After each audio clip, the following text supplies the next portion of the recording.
അദ്ദേഹത്തിന് പണ്ട് മുതലേ ഉള്ളൊരു തോന്നലാണ്, ഞാൻ മറ്റുള്ളവരെക്കാൾ കേമനാണ് എന്നൊരു തോന്നൽ, മറ്റ് നേതാക്കളെക്കാളൊക്കെ കേമനാണ് ഞാൻ എന്ന്.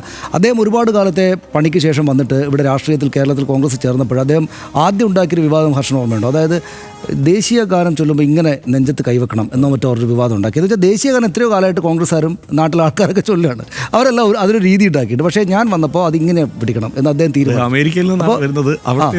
അവിടുത്തെ രീതി വെച്ചിട്ട് അപ്പോൾ ഞാൻ എന്തോ മറ്റവരെക്കാൾ കൂടിയ കേവനായിട്ട് ഒരാളാണ്, എൻ്റെ വഴിക്ക് വരട്ടെ എന്ന ലൈനും കൊണ്ട് നടന്നിട്ടാണ് അവസാനം അദ്ദേഹം ഈ ഗതിയിലായത്. അതായത് ഏതോ ഒരു സർവേ റിപ്പോർട്ട് എടുത്തിട്ട് ഞാൻ മുഖ്യമന്ത്രിയാകാൻ പോകുന്നു എന്ന് പറഞ്ഞാൽ സ്വപ്നലോകത്ത് ബാലഭാസ്കർ എന്നൊക്കെ പറയുന്ന പോലെ അങ്ങ് നടക്കുകയാണ്.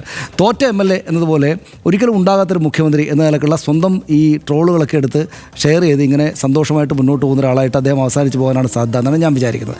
അതേ കോൺഗ്രസ് അദ്ദേഹത്തിന് കൊടുക്കേണ്ടതുള്ളൂ എന്ന് ഞാൻ വിചാരിക്കുന്നു. കാരണം ഏറ്റവും നിർണായകമായ സമയത്ത് അപ്പുറത്ത് മാറി എന്നിട്ട് ഇവരെ കുറ്റം പറഞ്ഞ ആളാണ്. ഏറ്റവും നിർണായകമായ സമയമാണ് രാജ്യത്ത് രാജ്യസ്നേഹം എന്നൊക്കെ ചർച്ചയാവുന്ന ഏറ്റവും പ്രധാനപ്പെട്ട സമയത്ത് ഞാൻ രാജ്യസ്നേഹിയാണ്, ഇതാ പ്രധാനമന്ത്രി അനുകൂലിക്കുന്നു, നിങ്ങളെല്ലാം കുഴപ്പക്കാരാണെന്ന് കോൺഗ്രസ്സുകാരോട് അദ്ദേഹത്തിൻ്റെ പാർട്ടിക്കാരോട് നേതാക്കളോട് പറഞ്ഞ ആളാണ് ഈ ശശി തരൂർ. ഒരു തരത്തിലും അദ്ദേഹത്തെ മുഖ്യമന്ത്രി എന്ന നിലക്കല്ല, അദ്ദേഹത്തെ സത്യത്തിൽ കോൺഗ്രസ് അവരുടെ പാർട്ടിക്കകത്ത് പുറത്താക്കുകയാണെങ്കിൽ അതാണ് നല്ലതെന്നുള്ള അഭിപ്രായമാണ് എനിക്ക്.